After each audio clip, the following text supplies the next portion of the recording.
সাংস্কৃতিক প্ৰেমী ৰাইজ জয়তে আপোনাৰ সকলোৱে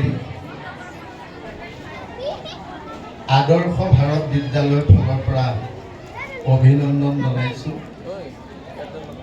আপোনালোকক জনাবলৈ পাই সুখী হৈছোঁ যে আমি ঠিক 3টা বছৰত আমাৰ এই বিদ্যালয় আপোনালোকৰ যি সঁহাৰি আমি পাইছোঁ, আমি ভাবিছোঁ যে এই বিদ্যালয় আমি বহুত আগুৱাই নিব পাৰিম। কাৰণ যোৱা বছৰ আপোনালোকে দেখিছিলে আমাৰ খুব সৰু সৰু ছাত্ৰ ছাত্ৰীক লৈ আমি বিভিন্ন অনুষ্ঠান আমি কৰিছিলোঁ। এইবাৰ তাতকৈ আমি এটা বছৰ আগবাঢ়ি গ'লোঁ। যোৱাবাৰ আমাৰ ক্লাছ 3 আছিলে, এইবাৰ আমি 4লৈ পালে আমাৰ ছাত্ৰ ছাত্ৰীসকলে। আৰু আপোনালোকে অনুষ্ঠান দেখিছে, হয়তো ভুল হ'বই, কাৰণ ভুলটো আপোনালোকে নিজে শুধৰাই ল'ব লাগিব। সৰু সৰু ল'ৰা ছোৱালী, তেওঁলোকৰ ইমান শুদ্ধতা তেওঁলোকে বুজা হোৱা নাই, আপোনালোকে নিশ্চয় গম পাইছে। কিন্তু তাৰ লগতে মই আমাৰ শ্ৰদ্ধাৰ এই বিদ্যালয়ৰ অধ্যক্ষ মহোদয়ক মই ধন্যবাদ দিছোঁ। শিক্ষক শিক্ষয়িত্ৰীসকলে এই আজি মই দেখিলোঁ, আজি প্ৰায় এমাহ দিন তেখেতসকলে যিটো কষ্ট কৰিছে, মানে মই কি ক'ম আপোনালোকক। তাৰ লগে লগে আমাৰ যিসকল মিউজিকত আছে, সংগীতত আছে, সকলোৱে খুব আগ্ৰহেৰে নিজৰ ল'ৰা ছোৱালী হিচাপে ছাত্ৰ ছাত্ৰীসকলক শিক্ষা দিছে আৰু সেই অনুপাতে তেওঁলোকে শিক্ষা গ্ৰহণ কৰিছে। কিন্তু মই আপোনালোকক এটা কথা জনাওঁ যে যিহেতু আমাৰ এই স্কুলখন CBSE, আমাৰ দিল্লী বোৰ্ডৰ স্কুল, ইয়াত অকল পঢ়াটো থাকিলে নহ'ব, ইয়াত পঢ়াৰ লগে লগে সকলো সংগীত, খেলা ধূলা সকলো দিশত আমি আগবাঢ়ি যাব লাগিব। যদি আমি সকলো দিশত আগবাঢ়ি নাযাওঁ, তেতিয়া আমি মেট্ৰিক পৰীক্ষা দিবলৈ আমাক তেওঁলোকে চেণ্টাৰ নিদিয়ে।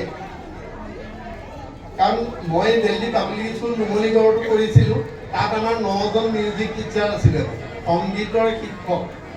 এতিয়া আমি বিবেকানন্দ কেন্দ্ৰ বিদ্যালয়তো তেনেধৰণে মানে শিক্ষক থাকিবই লাগিব আৰু ছাত্ৰ ছাত্ৰীয়ে শিক্ষা ল'বই লাগিব। আৰু বিভিন্ন ধৰণৰ CBSE পৰীক্ষা পাতে, মিউজিকৰ পৰা ধৰি লৈ। এতিয়া আপোনালোকে দেখিলে আমাৰ 6-7জন কণ ছাত্ৰই যিটো আমাৰ মাইণ্ড কৰিলে, হয়তো আপোনালোকে আগতে পাইছেনে, বৰ কষ্ট কৰি শিকোৱাইছে। তেওঁলোকে হাঁহিলে, কোৰ মাৰিলে, কঠীয়া সিঁচিলে, ধান ৰুলে, আকৌ ধান দালে। গতিকে সেই বস্তুটো মানে অভিনয়ৰ যোগেদি মানে প্ৰকাশ কৰি দেখুৱাব পাৰিব লাগিব। যিহেতু তাক মূক অভিনয় বুলি কওঁ, যিটো আমি মুখেৰে কথা নকওঁ। গতিকে মই আপোনালোকক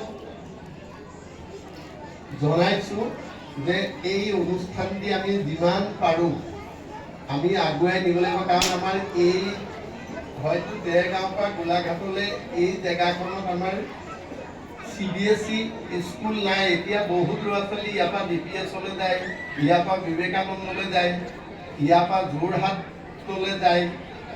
গতিকে যদি আমি ওচৰতে পাওঁ ইমান ভাল এটা অনুষ্ঠান, গতিকে আমি ল'ৰা ছোৱালীসকলক আগবঢ়াই নিয়াত আপোনালোকৰ সুবিধা হ'ব। আৰু অকল ABCD অ ক খ পঢ়িলে নহ'ব, সকলো দিশত আগবাঢ়ি যাব লাগিব।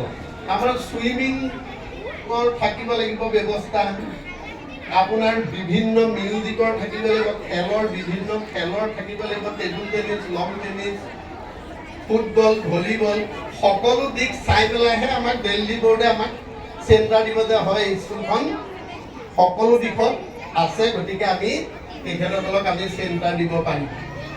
আৰু সেই বস্তুটো কৰিবলৈ হ'লে আপোনালোকৰ সহায় সহযোগিতা আমাক একদম লাগিব, নহ'লে আমি আগবাঢ়িব নোৱাৰিম। আৰু যিহেতু যোৱাবাৰো আপোনালোকে দেখিছিলে অনুষ্ঠান, এইবাৰো তেনেধৰণৰ অনুষ্ঠান।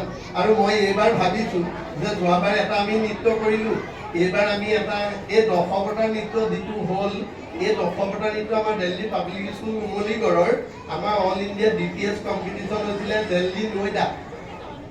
দিল্লী নৈদাত আমাৰ এই প্ৰগ্ৰেমটোৱে ফাৰ্ষ্ট পুৰস্কাৰ পাইছিল। অৱশ্যে ডাঙৰ ডাঙৰ ল'ৰা ছোৱালী আৰু তেওঁলোকক অলপ ডেক'ৰেশ্যন কৰা হৈছিলে, শিৱক নিৰ্দিষ্ট জেগাত বহুৱাই থোৱা হৈছিলে, ওপৰত বিষ্ণুক বহুৱাই থোৱা হৈছিলে, ব্ৰহ্মাক বহুৱাই থোৱা হৈছিলে। তাৰমানে বাকী ইছ্যুবিলাকে দেখি আচৰিত এইটো বস্তুটো কি। প্ৰথমতে আমাৰ ইংলিছত গোটেই বস্তুটো তেখেতসকলক বুজাই দিয়া হৈছে যে আমাৰ শংকৰদেৱৰ মানে কীৰ্তনৰ পৰা এই বস্তুটো ভগৱান বিষ্ণুৰ 10টা অৱতাৰ এনেধৰণে আমাৰ অসমত মানে চলি আছে।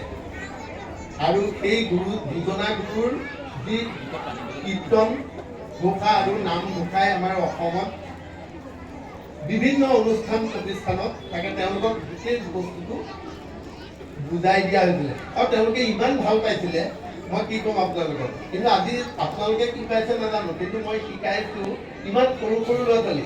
আমি নৃত্যৰ সংগীতৰ মানে ABCD শিকোৱা নাই, ডাইৰেক্ট কলেজৰ কোৰ্চ এটা দি দিছোঁ যে সেইটো কৰিবই লাগিব তেওঁলোকে।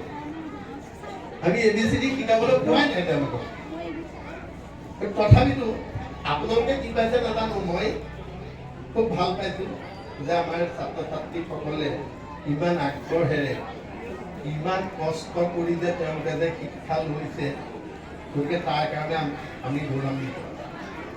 গতিকে বেছি নকওঁ, আপোনালোকক পুনৰবাৰ অনুষ্ঠানটোলৈ আপোনালোকে মৰম কৰিব লাগিব আৰু আমিও আপোনালোকৰ ল'ৰা ছোৱালীক যিমান পাৰোঁ মৰম কৰি কেনেকৈ আমি আগবঢ়াই নিব পাৰোঁ, আমাৰ প্ৰথম চেষ্টাই সেইটো হ'ব যে অন্ততঃ আমাৰ এই জেগাৰপৰা যাতে আমাৰ ভাল এইবাৰ যিটো দেখিলে আমাৰ 3জনক পুৰস্কাৰ, চবকেতো পুৰস্কাৰ দিব নোৱাৰে।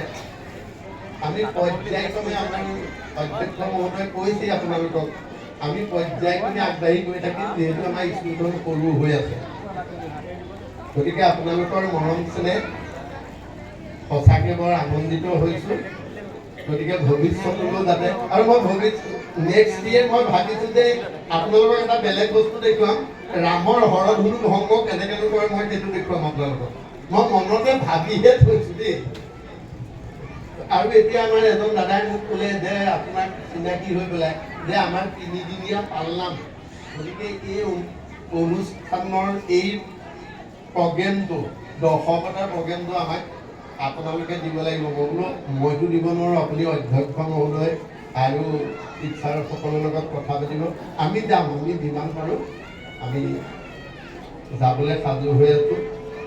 গতিকে পুনৰবাৰ সেৱা জনাই মোৰ মন্তব্য মই সামৰণি মাৰিছোঁ। ধন্যবাদ।